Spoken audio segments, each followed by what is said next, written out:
Gentlemen, I have been experiencing a lot of deja vu the past few weeks. Oh, no. There must be a glitch in the Matrix. No, I just think that Deborah Chow has really embraced one of the most famous George Lucas quotes of all time. Interesting. Which one would that be? It's poetry. Faster and more intense? No, that one. No, definitely not that one. It's poetry. It rhymes. I feel like I've heard that one Dave before. voice now. No, that's not Dave. That's George. I know, but Dave does it a lot too. I can't do it. So anyway, we'll discuss this along with some Stranger Things and first impressions of the latest MCU series next. This is Tatooine Sons. It's true. All of it. What is the name of the Porg on the Millennium Falcon? Force is strong in my family. What do you think his name is? It's a big moment. I am a Jedi, like my father before me. Maybe Turbis? Do or do not. There is no try. Turbis? Pablo, if you're listening to this live stream, that Porg's name is now Turbis. It's a good Star Wars name. We're not done yet. These guys recorded an awesome podcast called Tatooine Sons. Everybody was Giant locusts. No, they're small. Eating on like scabs on my leg and stuff. Ew. Yeah, it was not fun. I had to. But no like No gigantic Foot-long locust the size of like a beaver. I would have died. Okay. Yeah, we'll talk. I don't know. Raccoon. Yeah. Anyway, welcome to Tatooine Sons, a pop culture podcast, the only fan podcast to name a canon Star Wars creature, and to be endorsed by the writer director of The Last Jedi, Rian Johnson. We believe that pop culture is the mythology of our generation, that there is a story, it is written on our souls, and that these myths speak to that story. And that is why we are looking at the very intentional parallels between each episode of the Skywalker saga and its corresponding part of the Obi Wan Kenobi series. Okay. Giving our first impressions of Miss Marvel and reacting to the latest episodes of Stranger Things. I am David. I am the dad. Hi, Dad. Hello, gentlemen. That was very That was way too in sync. That was A good. little It's scary. like you're on the same page, I heard right? it echo in the room on the next same door. page. It was really. I'm honored to be joined every week by my two amazing sons, Samuel the Hutt. What do we got going this week? Yeah, Ms. Marvel's a bit of a 180 flip from the last MCU. I see what you For did sure. there. All right, Balance. BB Nate. Yeah, Stranger Things is sadly coming to an end. No, but we've got sad some for more some of us. happening. Yes, we've got several but- more hours Hey, of I'm it. looking forward to the end. Yeah, like That's what I was doing. 4.5 hours. Dad, what are you doing? Oh, well, like I kind of teased there earlier, the level of the Skywalker saga callbacks in Obi Wan Kenobi, it honestly, it went off the charts in this latest episode. But before we get into this, thank you, all of you that are listening to Tatooine Sons. Thank you for listening to this show. You guys make this so much fun, and that's why it's late on a Monday evening. And I think we're all tired and would rather probably get ready for bed, but we're going to record this thing, get it edited, and get it up before tomorrow morning because we want to make sure that we follow through on our commitment to you guys. So thank you so much for listening to the show. And thank you to Mary Purdue. Hey. Username Mary and Chaz. Mary has been a huge supporter of Tatooine Sons, engaging with us, especially on our Facebook page for years now. But we got to meet Mary at the virtual cantina at Star Wars Celebration, and then her son Chaz, along with her, later on while we were waiting in line. I don't remember which line it was. Kenobi. Yeah, we were in line for the red carpet. I But think. she granted us our wish, gave us a 5-star review. Aw, thank you. For this week. So 5 stars from Mary and Chaz, Mary Purdue. It says, these guys are so amazing, uplifting, and fun. Love listening to each and every one of their podcasts. So much fun and never any clickbait. Yeah. Well, I mean, we have clickbait There is every episode, clickbait, but not that kind of clickbait. We debunked That's said right. clickbait. So, Star Wars, Marvel, DC, all are covered covered so well. Good job, guys. Thank you. Thank you, Mary. Appreciate it. That's awesome. And we'd love for you to help us keep the streak going too. All of you out there listening. So if you can give us a review before next week, I promise we'll do just like that. We'll gush about how awesome you are. So if you need some affirmation like we do, we'll return that to you and read it on the show as long as it's clean. No bad words. Okay. Thank you for being clean, Mary. All right. Anyway, enough talking. I'm real worried about her breaking that one. Yeah, no, Mary, definitely not Mary. Anyway, but I guess it's time to stop talking about what we're going to talk about. Let's talk about what we're talking about. Yeah. I did it right. I feel like that's You always changed. get so proud of yourself. I every time do. you it each week. It's pretty good. One of the most famous moments in Star Wars history happened when George Lucas stood in front of the storyboards for The Phantom Menace and explained to Rick McCallum and Doug Chiang that Star Wars is like poetry. It rhymes. And that idea is being played out in a very significant way in the Obi Wan Kenobi series. The question is it too much? Bulky religions and ancient weapons are no match for a good blaster at your side, kid.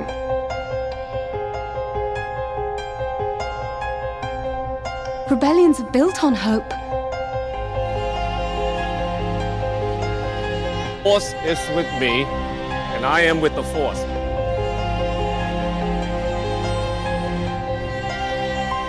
If you live long enough, you see the same eyes in different people. I was going back to Savannah's house after we hung out yesterday, and I was talking to her parents, and they're like, I know you need to go home, but then they kept talking about Kenobi. I kept wanting to talk about Kenobi. And all What's this their stuff. impressions of Oh, the they're show? loving it. And Mr. Bill was like, as being someone who was there seeing episode 4 in theaters when it came out, he's like, this feels exactly like Star Wars. Really? He loves it. Oh, I love that. great. I love That's hearing great that. to hear. That's cool. All right. So the premise is this, okay? Each part, again, Obi-Wan Kenobi isn't listed as chapters or episodes.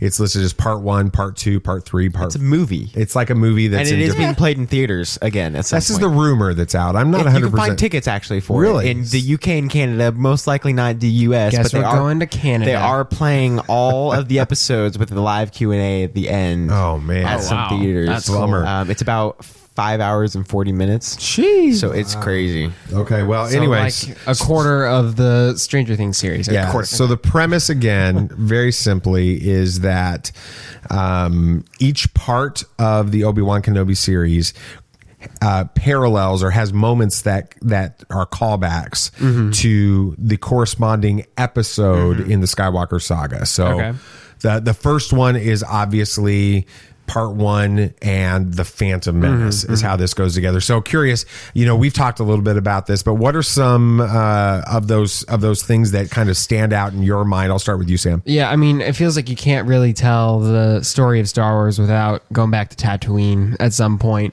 and Which just is great for a show called Tatooine Yes, Sons. it keeps us on the map, literally. But that's I can't actually do it because it would turn it off. yeah.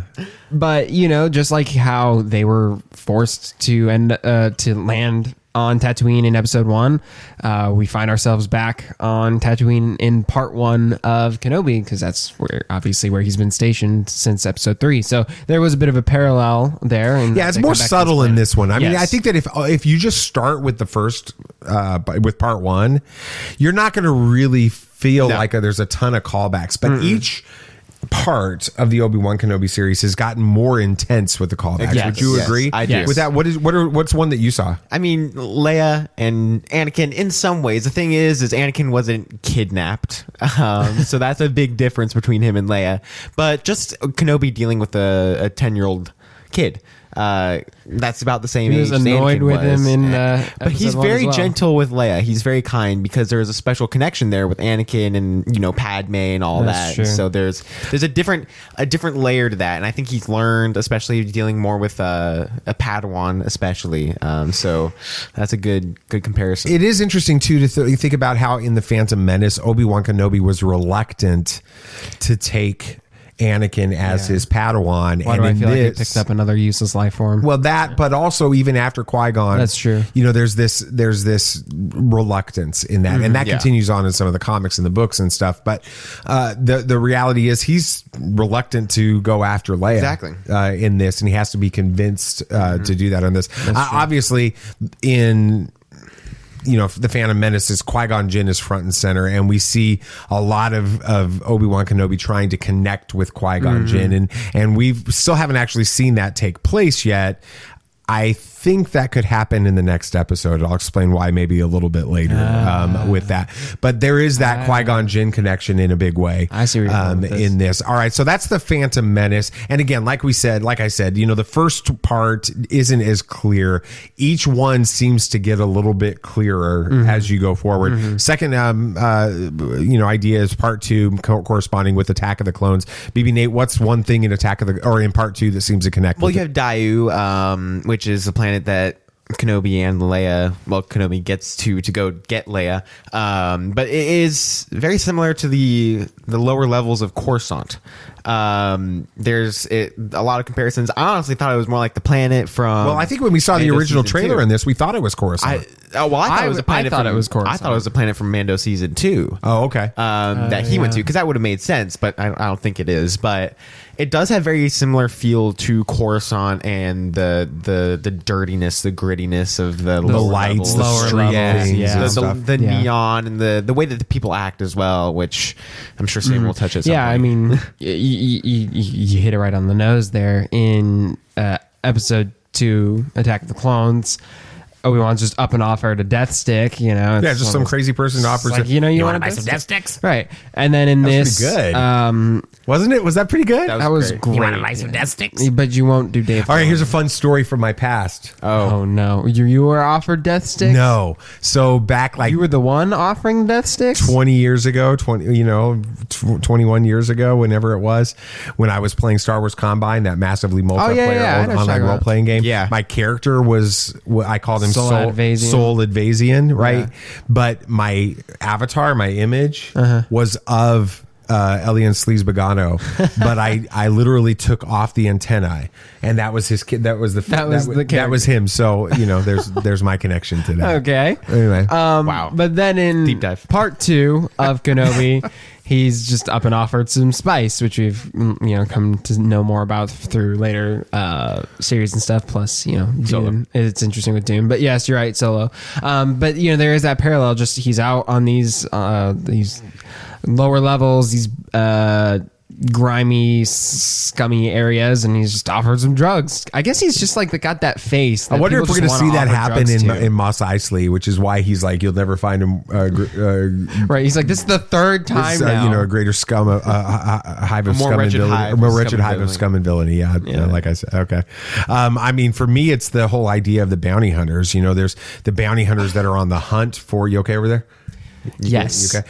The bounty hunters that are on the hunt for Leia in this, and you have Zam Wessel, of course, and Jango Fett that are on the hunt for Padme, or to try to take out Padme in Attack of the Clones. So there's those parallels with it. The next one becomes really, really obvious. This is where I first started to really notice it, and then started going back and thinking about the other episodes with this.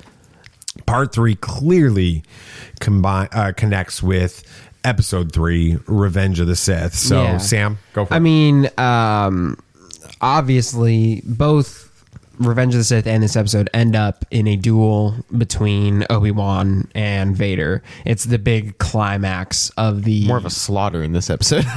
It is different. We talked about that on the last episode. Less a duel and more... he's being chased by Vader, and he's just using his sword to defend himself, his lightsaber to defend himself. But I mean, there is that final confrontation at the climax of the story in both of these, but it ends a little differently. Yeah. Well, and before we get to that, I do think it's interesting that Hayden Christensen was asked about that duel. Yeah, I saw that. And we saw that, and I think I shared that with you guys today on in our messaging, our chat thing.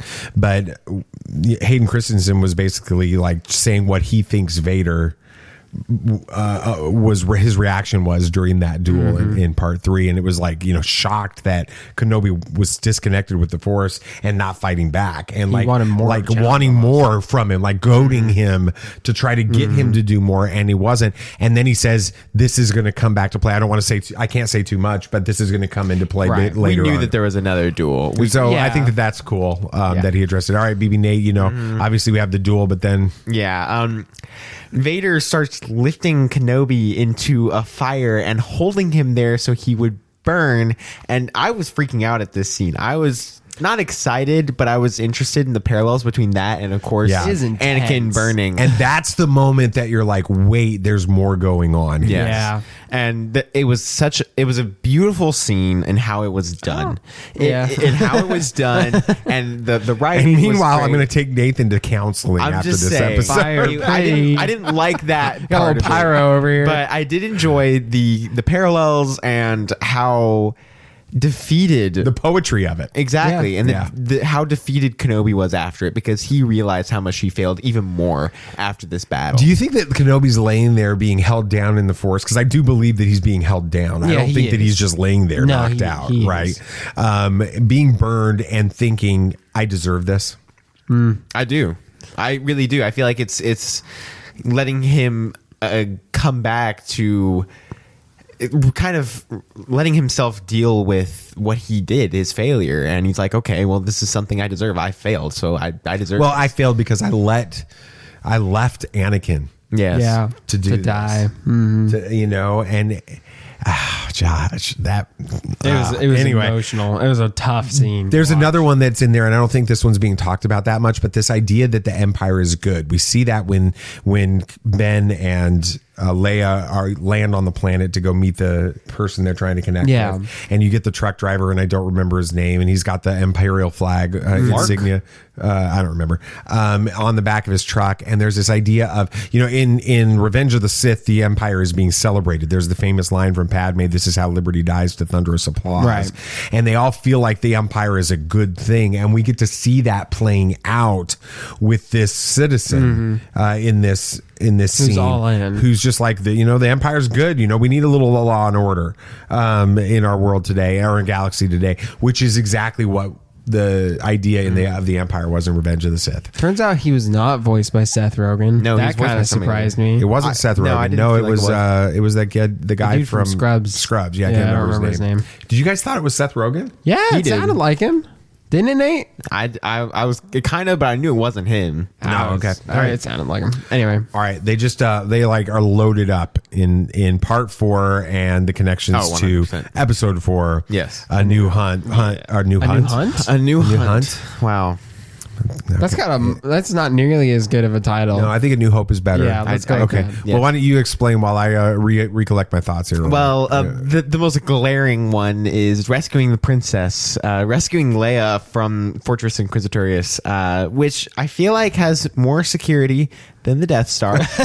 Maybe a little bit. Kind of harder to get to the Death Star. That's true. You would, true. But still, two people infiltrated Fortress Inquisitorius, which is a little crazy. But we did see, Leia got captured again. She just can't not get captured. I swear, that's all we see her do before. Well, it's not her fault either time that she's captured. I know, but it's crazy.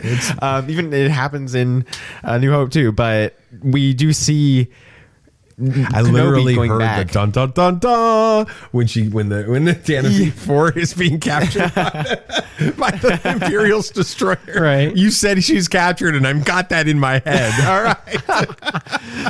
but we see her get rescued by Kenobi again, which is basically the same thing. It's the same plot. Exactly. Which goes even further. I was sitting there cheering. You guys, did you notice me cheering? Like signaling for this to happen. So he's in the hallway and he's hiding, and the two stormtroopers are walking down the hallway, and he's waiting for them, and they keep getting closer and closer, and it's like they've heard him, and I keep waiting for him to make use the Force to make a sound away from them to distract it, like he does in A New Hope. And when he did it, I was cheering. Like sitting in the seat, I was like, yes, he did it. And that's cool, because that's the moment. That's like the first time I'm just going to be honest. That's the first time it feels like Obi Wan Kenobi. It feels like Ben. In that, like like he's there. He's trying to come out of it again, and that was a small little moment, but it was one of my favorite moments of the entire series about this point. Pretty cool. Another huge parallel. I mean, obviously Leia's captured, but one of the big moments in not only this episode but episode 4 is the interrogation. It's a little bit more intense. It felt more like Rey's in this one. It did. Yeah, it was pretty intense in this one. And I don't know how anyone can see the Empire is good, seeing as they openly kidnap and torture children. But I don't think the general public in the galaxy. It's not like on CNN, Galactic News or something like that. I don't know if it was. I don't remember where I saw it, but Nathan, you might remember this. But it was like some comedy skit, and it was talking about Star Wars, and they're like, "Do you think we're the bad guys?" And they're like, "What do you mean?" He's like, "Well, we have handcuffs specifically designed for children." Oh, okay, yeah. Maybe we're the bad guys. I'm pretty sure that was Robot Chicken. I think you're right. But I mean, even the noises that were being made when she was on that interrogation table were just like that probe droid, or not probe droid, but interrogation droid in the cell in episode 4. So there's a huge parallel there. Yeah. And then we have somebody disguised as an Imperial, which this is different. In A New Hope, Luke and Han weren't actually Imperials ever, but I forget the chick's name. I think Tala, whatever it is, we'll call her Tala for now. She's taller to us. She's taller to us, but is she taller than Kenobi?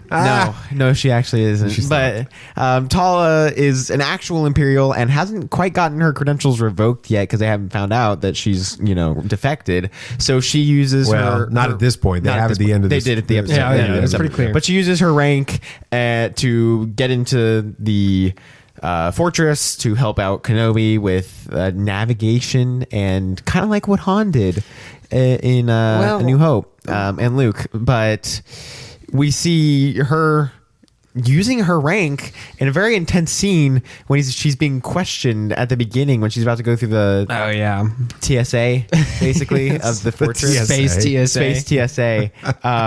She got random stopped, but like BB-8 always gets random stopped. Always 3 times in a row at one point, which is crazy. But she did get stopped, and that was a very intense scene because we don't know. The thing is, with some shows, you can be like, okay, they're going to make it out, but we didn't know how this was going to go down. Right. So I was wondering if she was going to get found, but I honestly really enjoyed her character. Yeah, it was really good. She was a really good character. It was very intense. Kenobi with Leia under the trench coat when they were running out. which had they feels so Star Wars. It's so goofy. I love it. It did remind me some of Rio in Solo: A Star Wars Story when he's in the uniform. Oh yeah, it did remind me somewhat of that. Yeah, but anyway, that's a good point. That's not the callback, but anyway, right. There's one that's like so obvious. Yeah, I mean, Nate, you're talking about how she was helping him get through the Fortress Inquisitorius like Han, but it's more like 3PO, I think.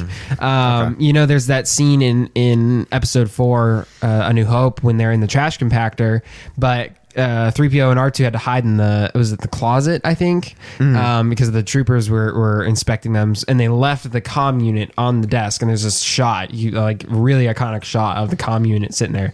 And then in this, the same Tala comm unit gets pulled by an officer, and it's left in the same area, like the same spot, like same idea. He needs to know what's going on and all of this. Huge parallel to that scene in episode 4. So that was kind of cool to see. Yeah, and of course the episode ends with a stupid twist.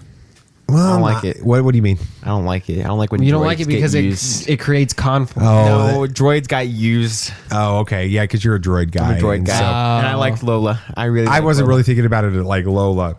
I was thinking more of the fact that in A New Hope, when they leave the Death Star, they're allowed to leave by Vader. That's where she knows this trick. Well, no, it's the other way around because that hasn't happened yet. No, I'm meaning in episode 4. Oh, that it's going to happen? That she knows. Oh, yeah. Okay. So the idea is Reva puts a tracker on Lola and lets them get free so they can find the path and everybody involved in the path and expose that. And Vader was kind of like going to kill her and then decides, no, never mind, I won't kill you for that, which is a parallel to them letting the Falcon go with the tracker to find the rebel base in that. But then do you realize, though, that if you put this in the timeline, that the idea to let the Falcon go with the tracker on it by Vader is because he saw it happen with Reva. Yeah, that's a good point. Yeah. I mean, it's kind of a fun I'll never story. admit that, though.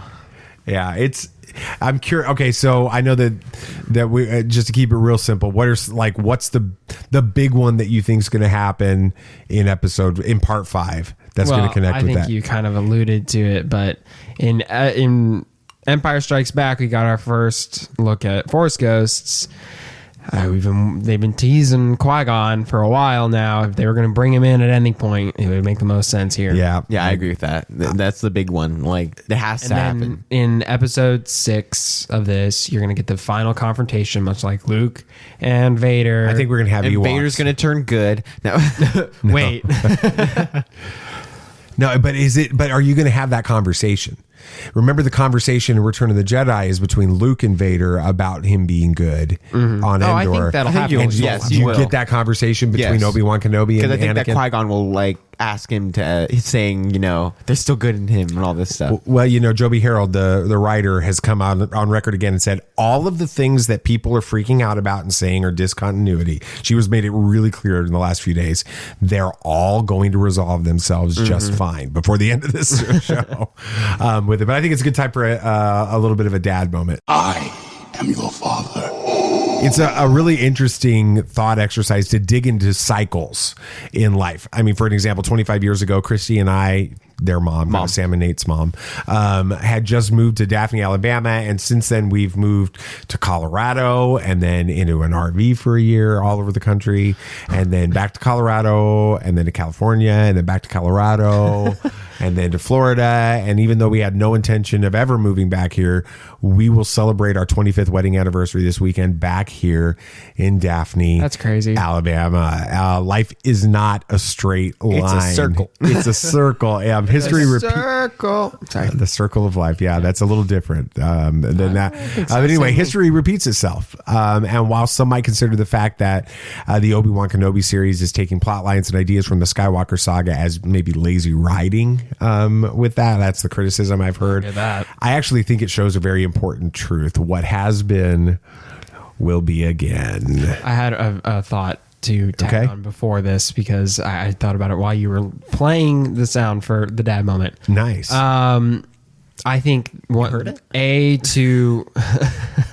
to wrap up some things that fans are upset about and also parallel, I think Grand Inquisitor is going to come back from the dead, quote unquote. 100%. Like how Vader does in episode 6, and he's going to defeat Reva like how Vader defeats the Emperor. I called this weeks ago. Well, but I think it's going to parallel episode. It'll be interesting to see it play out.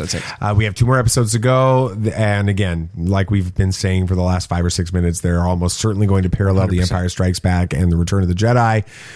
So again, something really bad is about to happen tomorrow as well. That episode will end. Didn't happen in 3. Well, in episode 5 of Star Wars, it ends on a very bad, dark note. True.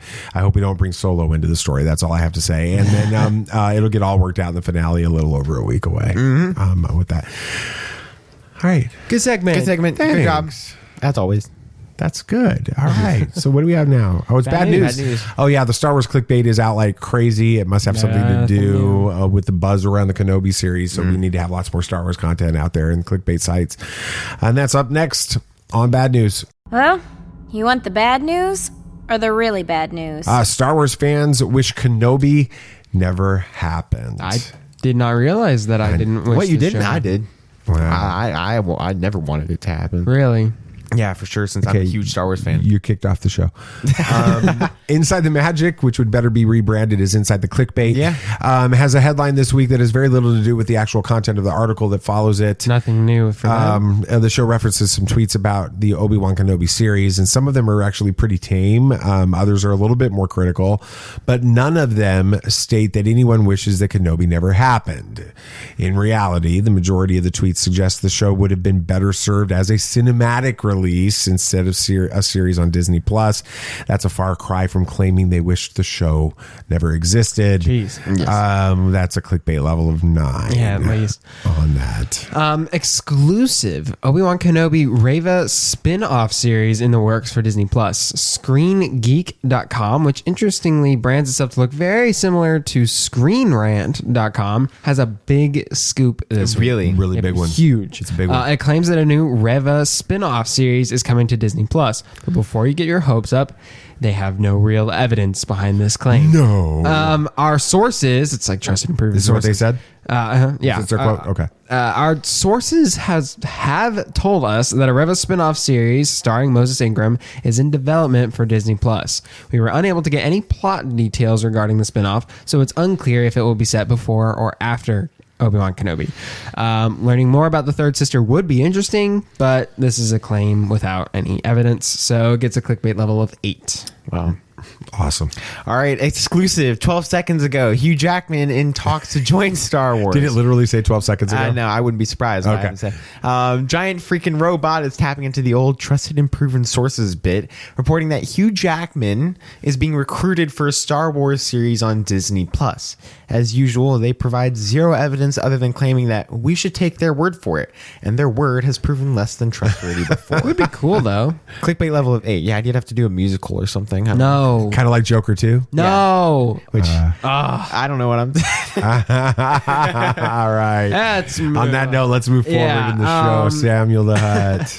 The first episode of Ms. Marvel dropped last week, and it was certainly a whiplash-inducing shift from the previous series of Moon Knight. Different character. But maybe it's a breath of fresh air. We'll share our thoughts on the series next. Be on your guard. There are older and fouler things than orcs in the deep places of the world. All right, then, keep your secrets.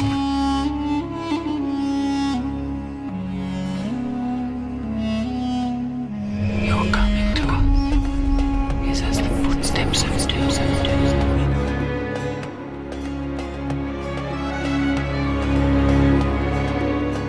There are many magic rings in this world, Bilbo Baggins, and none of them should be used lightly. Easter eggs in this. There were? I'll give it that. Well, the entire con was basically just full of Easter eggs. Yeah. I mean, you had the Captain America butt greeting card. That was great. That was funny. That was great. I wish that was an actual product. Said you're welcome. We could make a t-shirt. I bet you it's somewhere, but it probably wouldn't be good. There were t-shirts and all sorts of stuff, but Dad just starts working on I was it. I'm working on the t-shirt as we he's about to speak. Then I'm thinking about Mom would probably not like it. So. All right. But let's just get right into this with y'all's initial thoughts or rating of this episode on a scale of 1 to 10 Zuzus. Why are you pointing at me like I have to go first? Yeah, you go first, Dad. I'll give it a 7. I thought it was a long, how do I say this? It was 50 minutes that if it was a Spider-Man origin story movie, like the original Spider-Man movie, could have been cut down to 15, or what's the Andrew Garfield? What's that version? The Amazing Spider-Man. Mark Webb. Fantastic. It's just the Webb versus. If it was one of those movies, everything that you saw happen in this episode would have happened in the first 15 minutes, and it would have been good. Yeah. In that, it just felt like it was way too long. We don't have. We'll talk about it. I'm sure. It was fine. It was a good. I don't think the show's made for us. I don't think it's made for a 47-year-old middle-aged man living in Daphne, Alabama. And that's okay. It doesn't have to be. And I still will watch it. And I hope that there's a compelling villain coming. And we'll talk about it. BB Nate, you go. There's some antagonists. A 6. Okay. I just... I don't see where this could go. And I always watch the MCU shows wondering, okay, how am I going to like seeing this character in the MCU? Like I watched Moon Knight, like, okay, how is it going to be seeing this character? And it was going to be a lot of fun. But this one just, yeah. Sam? I was going to give it a 7. All right, IGN. I'm with both of you. 6.5. Both of you are well, I would give it a 6.5, but honestly, I'll admit the we'll talk about this, but the cinematography and the setting and the visuals were very unique and were pretty interesting. So I found it kind of cool, so I bumped it up to a 7. But let's first just talk about the main character, Kamala Khan. I think I'm pronouncing her name right. Okay. We got to get an introduction to her in this episode. Like you said, we have plenty of time to. We learned that she's a huge daydreamer. She barely ever focuses. Those are some fun scenes. Yeah, she's super, super imaginative. That was it sloth angel thing at the beginning was honestly really fun. The whole recap of Endgame and stuff. That was cool. I was like sitting there thinking I would watch a YouTube channel. Yes, that's what I was thinking. I'm like, why doesn't she have more subscribers? And then we learned that she is an Avengers super fan. Yeah. Like, unlike anything you've ever seen before.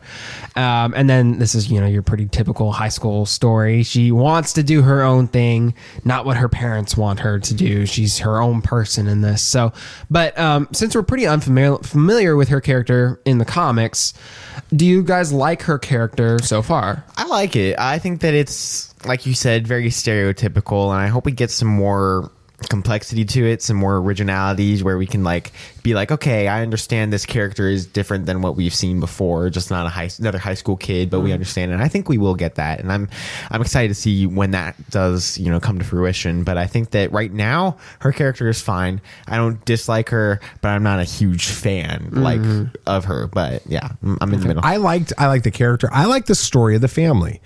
It's take it and put it into just general ideas. And you've got this family where the parents are extremely conservative and they're careful to protect their daughter. They want their daughter to be protected from sort of the world, corruption and everything around them. And they don't do it. It's never presented in a overbearing, hyper religious, negative way. No. It's truly presented like the parents love their daughter and they're wanting to protect her. And that scene where the dad comes in dressed like Hulk and little Hulk, with her wanting to go together, that really was a great scene. As a dad, I'm like, I could see myself doing something stupid like that, and it doesn't work for Kamala. No. She doesn't like it, and I get that, and I also felt the hurt that the dad had and the mom had in that. I also think that there's more going on with the parents, especially the mother. I think the mother understands something going on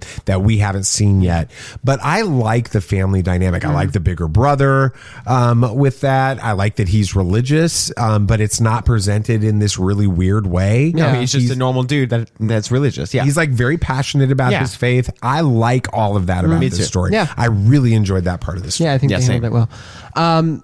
Nate, you kind of touched on this a little bit, but does she feel like a good fit in the MCU? Right now, I don't think so. Okay. Her character, it fits this show very well, but that's what it is. I don't think that I could see her having those daydreaming moments in the Marvels movie. It would just throw everything off. That's fair. I don't think that I could see her acting like how she does in a few parts around Captain Marvel or around Photon. Like, it just would feel off. But I do think that over the course of this show, when she starts learning her powers and all this, I think we will be getting more of a Spider-Man-esque character.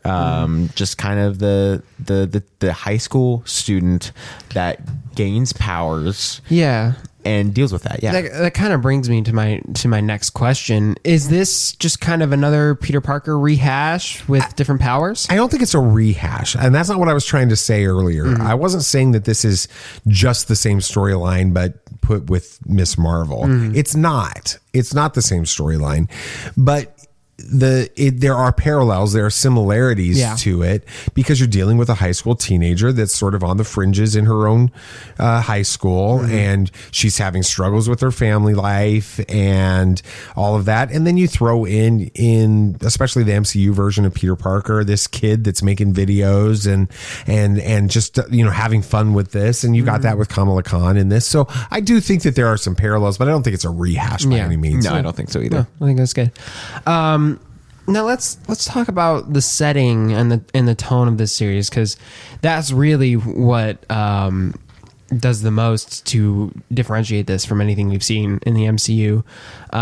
It's got, like I mentioned earlier, those really interesting cinematography choices and visuals with like her daydreaming like all over the walls and stuff. Whenever she's discussing something, it like shows up somewhere in the background. Really cool stuff. I honestly really love that visual storytelling that in it. But do you guys almost feel like it's in some ways, at least right now, granted we are one episode very early in, one episode in, we can't judge the entire series off the one episode, but right now, does it kind of feel more like a high school drama / coming of age story than it does a superhero story? I do think that it feels like that right now, and I'm sure that'll change. I feel like what they could have done with this first episode is like what Dad was saying, shorten that high school drama and everything down a little bit, and then have that Avengers Con stuff happen to where we could get her powers a little bit sooner, and then kind of see her dealing with that a little more. Well, I think the biggest reason that it feels more like a high school drama and a coming of age story than superhero story right now is because we don't even have a villain. We don't have a bad guy. We don't have any kind of conflict. The only conflict in this is the conflict between Kamala and her family. Right.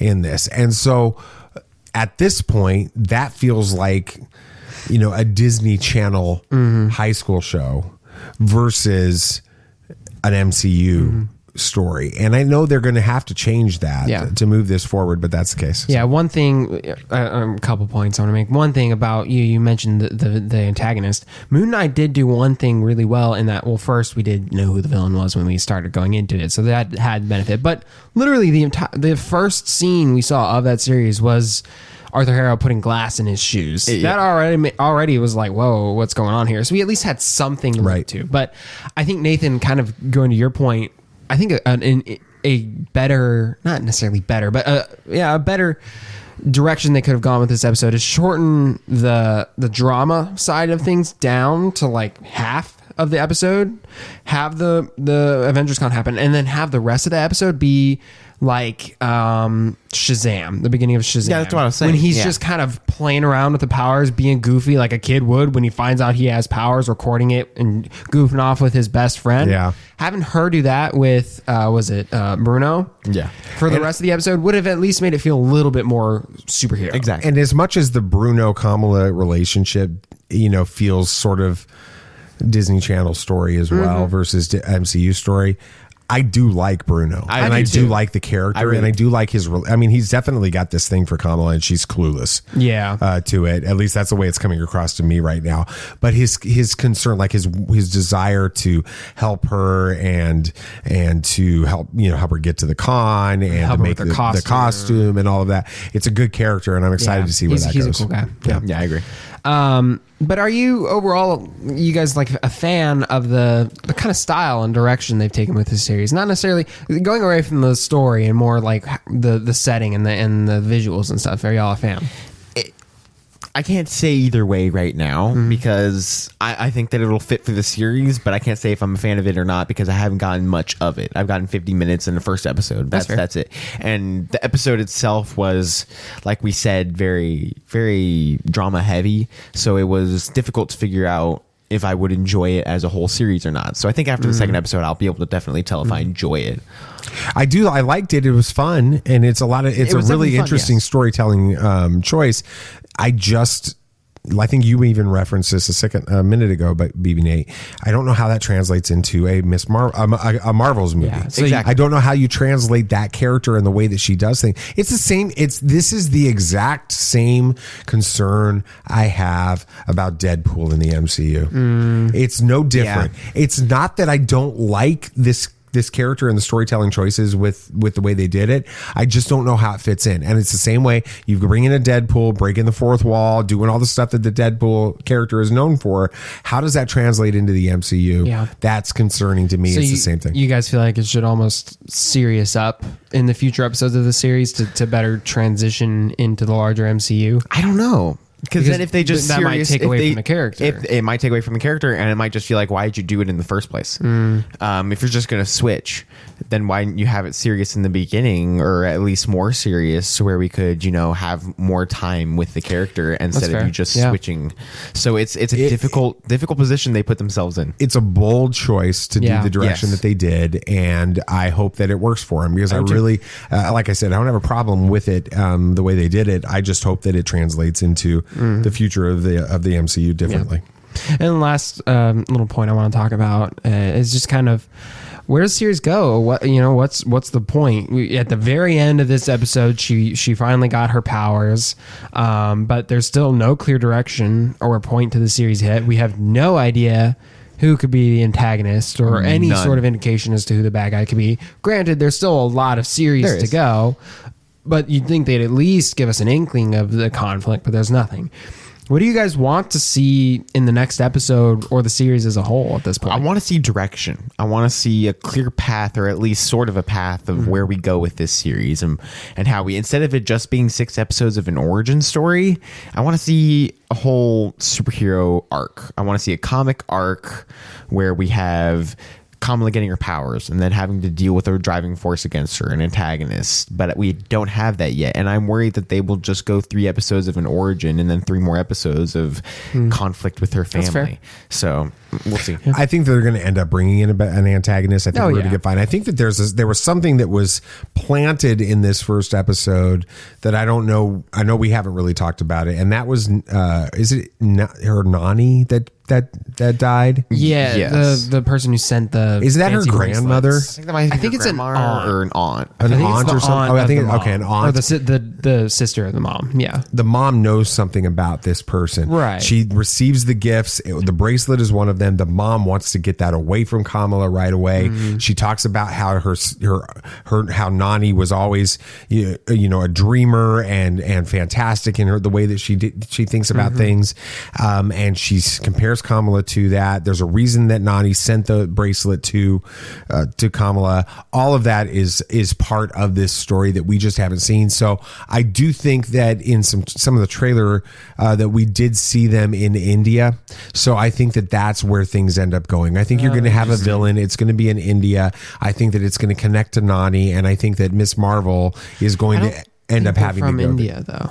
Or Pakistan. Yeah, excuse Pakistan. me. I apologize. That's really I mean, honestly, that was kind of insensitive for me to just my brain just went down that path there. I apologize. It is Pakistan with that. So, but having said that, that's where they're going to go. Think they're going to go to Pakistan I think and you're do right. that.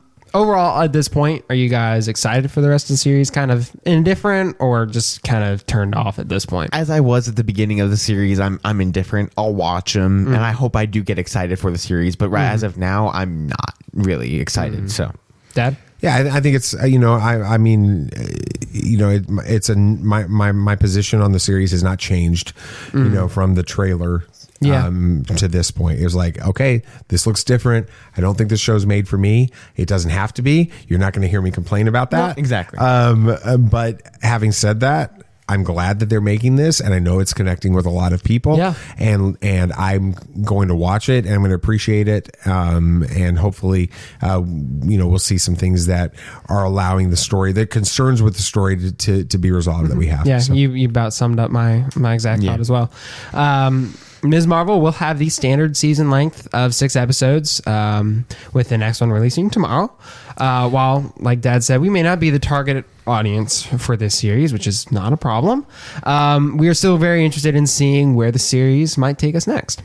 Yeah, it is bizarre to me that they released this on the same day as Obi Wan Kenobi. I thought they would wait. Maybe it's so they can have something for our target audience, because we are much more in line for something like Kenobi. This is true. This. Yeah, it'll be interesting. All right, good segment. Thank you. Good job. Appreciate it. For bringing that together. All right, let's talk a little bit about movie stuff. Movie moments. We saw a couple of movies last week. We liked them both.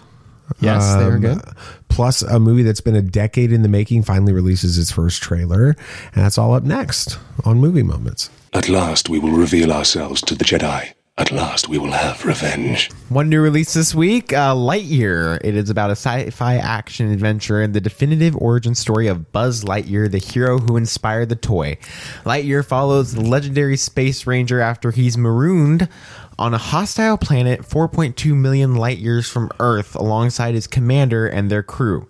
As Buzz tries to find a way back home through space and time, he's joined by a group of ambitious recruits and his charming robot companion cat, Socks. Complicating matters and threatening the mission is the arrival of Zurg, an imposing presence with an army of ruthless robots and a mysterious agenda. The director is Angus, like the steak. Wow, Angus McLean. The cast is Chris Evans, Keke Palmer, and Taika Waititi. The studio is Walt Disney. And I've been wondering who that voice was. You didn't know that? You didn't know I that? didn't pick up on it. And the studio is Walt Disney, and it is rated surprise. PG for action, peril, and Pixar. It's a Pixar movie too. Going yes or no? Sam, what do you think? You're a big Toy Story guy, big Buzz Lightyear dude. Yeah. You watched the original animated series, which should get on Disney Plus because it's a great series. It's not on Disney Plus. It's a fantastic series. You know, I'm honestly conflicted. I get it. Yeah, I mean, we'll just have to wait and see. Yeah, I mean, I do want to see it, but you know, there's some choices. Yeah, I mean, we'll just have to wait. We'll just have to wait and see how it plays My out. complaint, though, is why doesn't Zurg have his fancy cape? He doesn't have it yet, maybe. Or maybe that was just a decision for the toy. Oh, okay. Maybe. We'll see. Yeah, I'm uncertain as to whether or not I want to see it too. And part of the reason is just because it feels disjointed in the trailers. I heard that this is one of Pixar's most lackluster stories that they've ever done. I'm not really, you know, it's not one when I've watched the trailers and I'm kind of like, that I'm like, yes. I've got to go see this. And so, like, you guys are out of town this weekend. I'm out of town with mom, so we're not seeing it this weekend. No. Yeah. So we'll just have to probably wait. not next weekend either. Yeah. But we'll see. Yeah, I'm waiting to see how it is. But we did see a couple movies this week. Really good movies. We saw Top Gun Maverick first. Yeah. Dad. Oh yeah. You're the old man in the group. I am the old man in the group. What did you think of Top Gun Maverick? I loved it. Oh, so it did something that I did not think it could do, and that was like fully lean into what Top Gun was originally, and like just, I mean, you do fan service in this movie every step of the way. Yes, and it did it with it, and we could tell that from the trailer that it was going to do it. But not only did it execute fan service really well, it delivered a fantastic story. It was emotionally compelling.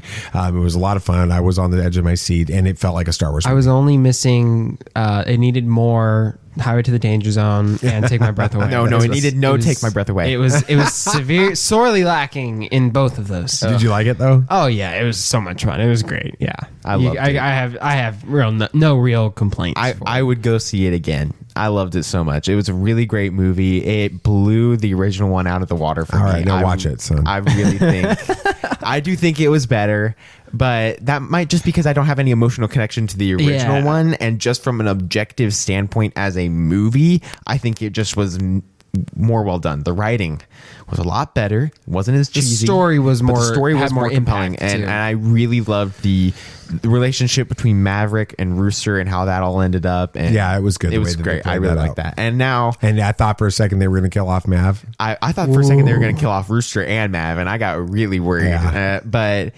now the movie I was waiting for, I'm really excited. Jurassic World Dominion. I loved it. I thought it was great. I mean, it was dumb. There was a bunch of plot holes in it, and I loved every second of it.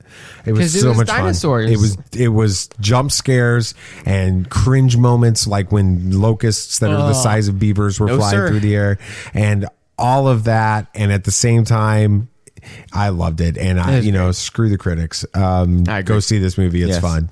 So I was such a big fan of it. I loved it. It was so much fun. It was also fun seeing it in a full theater when people cheered at the end. They clapped twice and then again at the end they clapped. It was crazy. But for trailers, we got a Black Adam trailer, and we did. Did you see it? I've seen literally nothing for this. I sent it to you.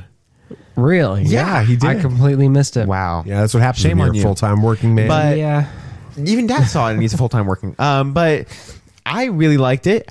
The only thing I'm excited for is Pierce Brosnan and playing Kent Nelson. The only thing you're Dr. excited Fate. for? I mean, Black Adam's cool and all, but I'd rather see Black Adam later trying to become an anti-hero instead of him already just becoming an anti-hero right as he ends up on Earth. I want to see him ruling Kahndaq and all that stuff, but I'm sure we'll get that at some point. But I'm a huge fan. No idea what he's talking about. I'm a huge Dr. Fate fan. I love Dr. Fate. You just like He's so magical much fun. doctors. I don't know why, but Dr. Fate isn't even a doctor, which is, I don't know why. But is he like the Doctor Strange of this universe? Yes. Doctor Strange mixed with Moon Knight. Yeah, that's a good way of putting it, because the helmet is what gives the wearer a power, and it's Nobu. It's an Egyptian god, so it is a lot like Moon Knight. It was a good trailer. I enjoyed it. It was a good trailer. Yeah. You said we didn't see Dr. Fate in costume, but we actually did, and he looks as cool as ever. Really? I didn't notice it. Okay. I was. He went frame by frame to make sure. I did for sure. He took screenshots. No, I didn't. It's his wallpaper now. But for box office results this weekend, Jurassic World Dominion, not surprisingly, took away with 143 million domestic and 389 million total. That is basically the same opening as Fallen Kingdom. Yeah. Which means it'll probably, depending on how far it drops off next weekend, it probably won't drop off that much. It's not a Marvel movie, so it'll most likely make $1 billion. Fallen Kingdom made $1 billion. I don't think so. We'll see. Fallen Kingdom made $1 billion. But Top Gun Maverick, 50 million domestic and had a whopping 747 million 747, total. like the Boeing. Yes. 747 million total, which is very impressive for its short runtime already. It's done fantastic. It's done a great job. And Doctor Strange 2, still in third place. 4 million domestic. Dang. Which is good. It's at 930. Do we clear it? Does it clear $1 billion? I don't think it's going to.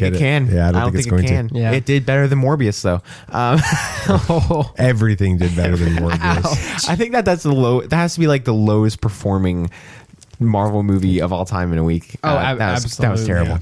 Yeah. But Stranger Things 4 is out. Well, it's been out for a while. We're just a little slow, and it exceeded most of our expectations. Stop it! It's not the same. All right, I'll explain. So let's dive into what happened and what might happen in Volume 2. Have you ever danced with the devil in the pale moonlight? Yeah, I can fly.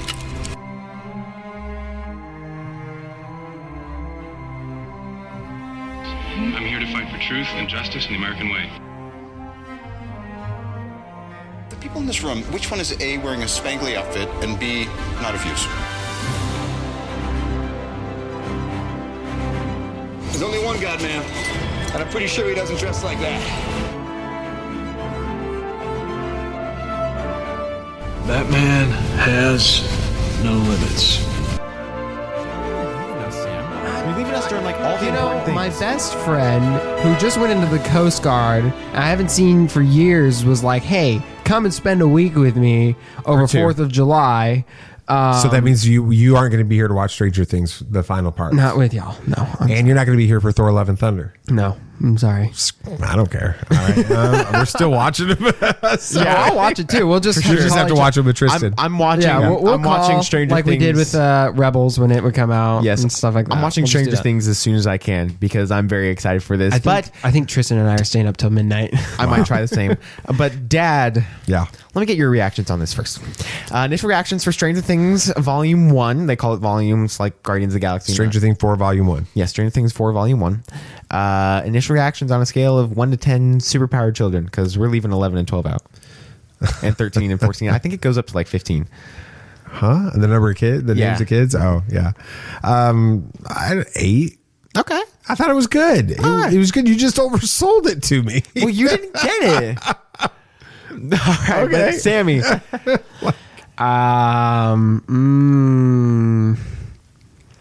9.5. See, I don't. That's where I don't get it. I think it's just because Sammy and I are the target audience for this show.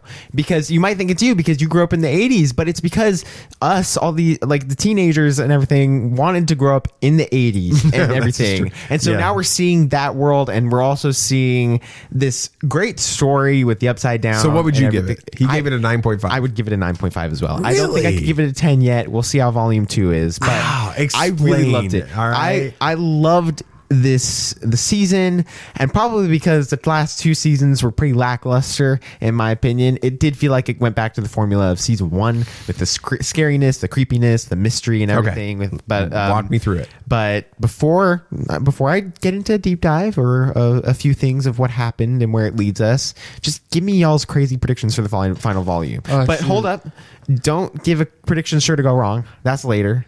But I don't even have a prediction. What do you think? I have no idea. Happen? Yeah, I mean, everything's so up in the air right now.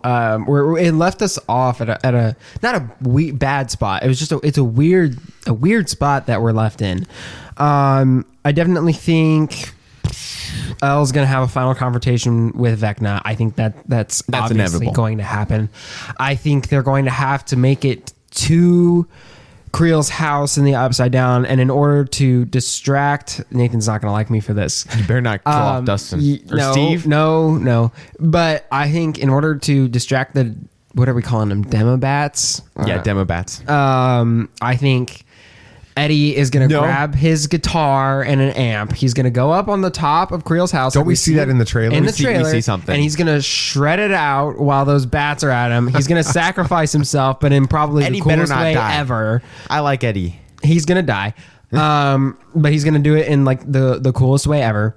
And that's how they're gonna get to the house. I think that would be pretty cool. Yeah, I don't have any predictions. I don't know. Maybe it's because I didn't haven't had a chance to really truly create a prediction in my head about this with it. So what are yours? I have a few, but I will get into those as we go through these. But let's first sing. The main thing from this season was the whole Vecna reveal.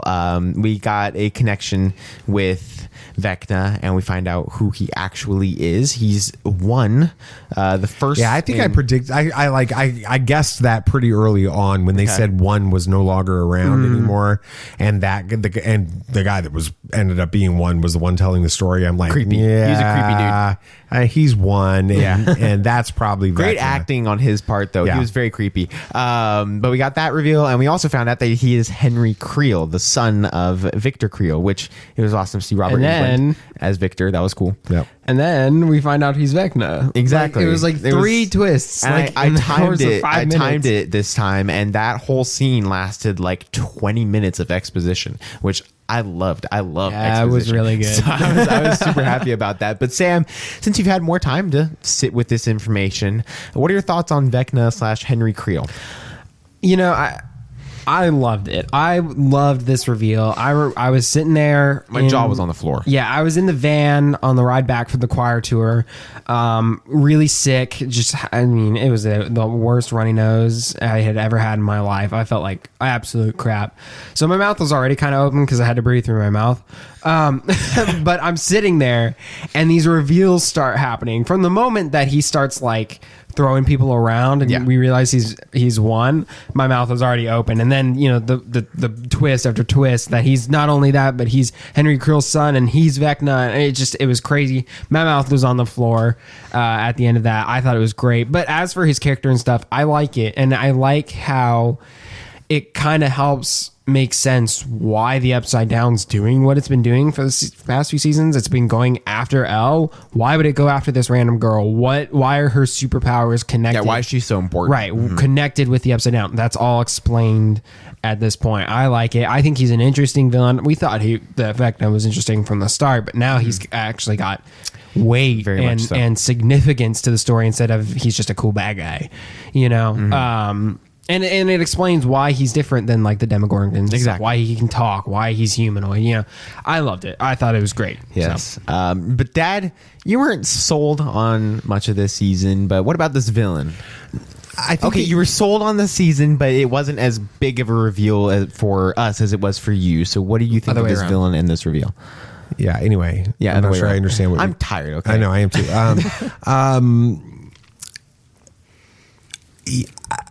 It was fine. I mean, it wasn't to me like this massive revelation. I figured it out like 2 episodes earlier when he starts talking about one. And so at that point, we get to the end. I keep waiting for more to happen. And I think that's the problem. You guys were like, came back from the choir tour and you're like, Dad, have you watched it yet? And I'm like, no. And you're like, you got to watch it. We can't wait to talk about it. It's the most amazing thing ever. And then, I got to the ending and I'm like, okay, yeah. But I'm ready for the next part just to see where it goes. So it's not that I didn't like the series. It's just that I didn't think that it was the big reveal that you guys thought it was. So, all right.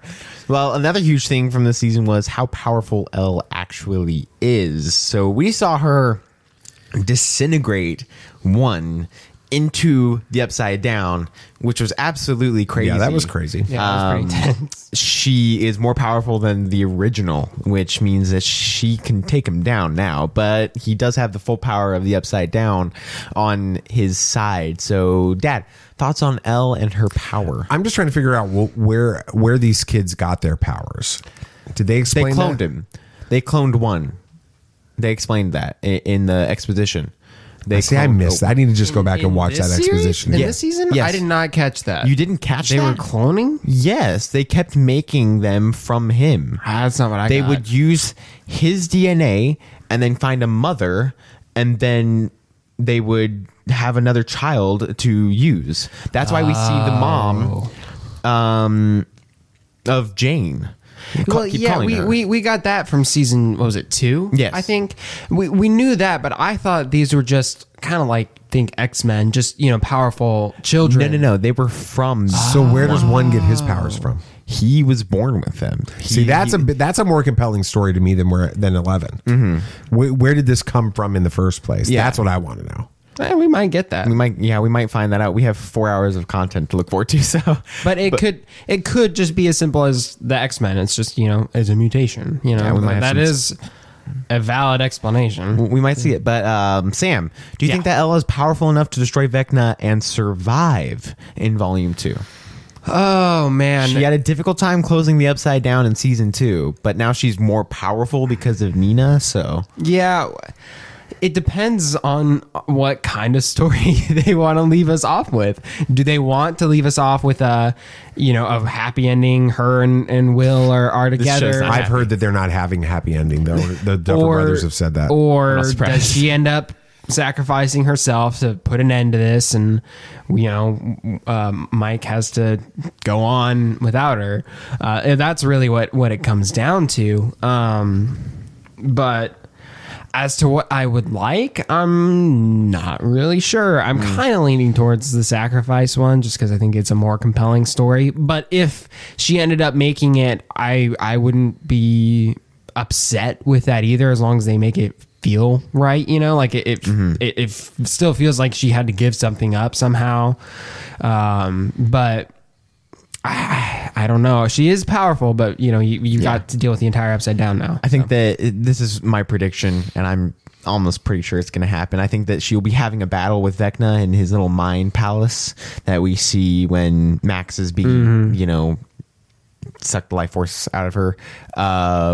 I think that that's where the battle is going to happen. There's going to be a portal, and I think that she's going to sacrifice herself. And I think the last thing that she's going to hear is Mike saying, "I love you," because that was a big deal in episode 2. Yeah. And then the portal's going to close, and she's going to have this giant battle with Vecna and sacrifice herself. But I think that'll be the last thing she hears and all that stuff. I think that is where they're going to go with it. That's pretty dark, dude. Or they could flip that, and once he says that, she comes back. They could play that either way. They could. No, this is not a Disney movie. No, this is a very dark show, so I don't think that they will go that way. But last but not least, Nancy is stuck in the Upside Down with Vecna hunting her. So yeah, Sam, do you think that she'll survive? Or yeah, she's got to get with Steve. They are gonna finish that story up. They've been teasing it this entire season. What's Mike's? Is it not Mike's? Will's brothers. Will's brothers. Jonathan. Name. Jonathan. How do you forget that? I don't That's my name. Because he's a forgettable character, honestly, and apparently Nancy's forgotten him. So what's that all about? What I feel bad for the guy. No, he's being a jerk. Okay. He moved to California? He's a stoner now. He's a stoner now, and he's already. We don't being diss like, on Argyle. Argyle's cool. Argyle is cool. I like Argyle. But Jonathan was even like, he got like an acceptance letter to the same college and is like not accepting it just because he's kind of done with Nancy. He's just all right. He's just done with her. So he's kind of. I'm rooting for Nancy and Steve. I've been rooting for I them don't think for a while. Steve will make it. He's not gonna die. I think that's what they've been setting They up. can't have Elle die and Steve die. They gotta have at least one. We'll save this for a little bit. They're but, all gonna die. Avengers Infinity War style. Everybody but Will. Oh gosh! And he's just gonna and get then a the haircut. real world becomes the upside down for him. Yep. Oh, jeez, stop! Oh no, I don't like that. But Dad, the upside down was just a metaphor for his grief after all of his friends died. This has all been That's why it's in the mental past. breakdown. Yep. Oh gosh, no, let's stop. Dad, if Nancy, That's my prediction. Sure to go wrong. We're if just leaving Nancy does survive, how do you think she'll make it back? Just playing. Well, I think her they've favorite set it up song. about the songs. So Yeah. What's her favorite Yeah, song? I don't know. I don't think find we'll that know out. I actually saw somebody like break this down when Robin was snooping through her room or whatever, and I think it was the fourth episode. She finds some tapes of like music of Nancy's. Yeah. She probably figured out that that's one of her favorite songs. Yeah. Okay. So. Well, like we've been saying, this show doesn't coddle you at all. Doesn't it's not comfortable. So, any predictions on who's going to die or sacrifice themselves? If anyone. Yeah, I think we kind of touched on it. I think Elle most likely, and I think Eddie is gonna have to do it. They Stranger Things has a track record of introducing likable side characters and then killing them off in the same season. They didn't do it with Robin though. I'm just saying. So there's still a chance. But they did it with a lot of other characters. Yeah, so I when we've been talking about this, I mean, all of these things seem plausible. Elle, Eddie, all that, but the one that like when you said it, that was like. That's it. Is Steve. I really do think so. I think that's the way they've been setting up this whole season. I don't want it. Nope. I think it's. I'm super sad though because you got to go back to season 1 and how Steve was a jerk. He was a big jerk, and so you make him likable over the next 3 seasons, and then very you kill likable. him. Yeah, no, that's very that's what they're going to do. Because Steve is one of my favorite characters, and I love the relationship between Steve and Dustin so much. It's always been so much fun. Yeah. But I think that's going to happen. No. So the past 6 years have been fun, but all good things must come to an end. Stranger Things 4 Volume 2 releases July 1st without 4 hours of content, so be ready for that, and we'll definitely. Is that a Friday? I don't know, actually. I think that's a Friday. I think it's a Friday. Yeah, that's a Friday. That's please. Friday. Yeah, it's a Friday. It's Friday. We may watch it that weekend. Yeah, I don't think Friday. we get a chance to watch it Friday. Hey, We'll figure it that's out. a Friday night. I get to sleep in. Tristan and I staying out. We watching the whole. All right. We're All right. exhausted.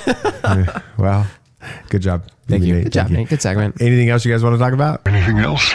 Yeah, an MCU Thunderbolts movie is happening. I thought we've been kind Where's of our credit? calling that storyline for a while now, but it will be Marvel's Suicide Squad, probably with much less profanity. Yeah, pretty sure.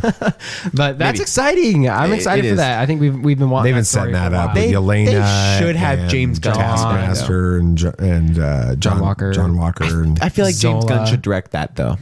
maybe Because he It does a could good happen. job with that. Yep. Yeah, that'd be fun. But on Instagram, the Flash producer Barbara Muschetti, the wife of Andy Muschietti, indicated that a trailer for the highly anticipated film may be just around the corner. They've just got to find Ezra Miller first they because just he's have to find- disappeared now. Are you serious? Yeah, That's serious. Oh my dude. gosh. I swear, I want This a biopic of that man's life because it is the weirdest thing I have ever it's seen. strange. Taika Waititi shared an update on his Star Wars movie. He's still writing the script, but the one thing that he said is the reason he's taking his time to write the script is he understands how important this property is, and he needs to make sure that everything he does feels like a Star Wars Thank you, movie. Taika Waititi. That makes and me he's feel in Buzz Lightyear and he's doing stuff. well, no, that makes me feel a lot better Yeah, he's- about this because if you make a Thor Ragnarok version, a feel movie in Star Wars, that's not going to work. No. And so I feel good about that. He's a great filmmaker. I think he'll do this well. Yeah, absolutely. All right. I guess that's pretty much going to do it for this week. Thank you so much for listening to Tatooine Sons, a pop culture podcast. If you had a good time listening, it would be awesome if you could share this with your friends. Yeah, and remember the show, it's only a small part of the Tatooine Sons world. So if you liked it and you want to get more, be sure to like us on Facebook and join our Facebook discussion group. And you can follow us on Twitter to get in on all the action. And you can keep up to date with everything we've got going on at TatooineSons.com. That's right. And don't forget to follow the show on your favorite podcast app so you don't miss our next episode. And thank you again, Mary, for the review. Thank you. Please take a second to review the show on Apple Podcasts or Spotify or whatever podcast app that you prefer. Gentlemen, good show. Thank you. Thank you guys for all your hard work on doing this. Anything else you guys would like to say? May the Force be with you. May the Force be with you. May the Force be with you, always. This party's over. I like that Wookiee. Don't get technical with me. Join, please. Yep, yep.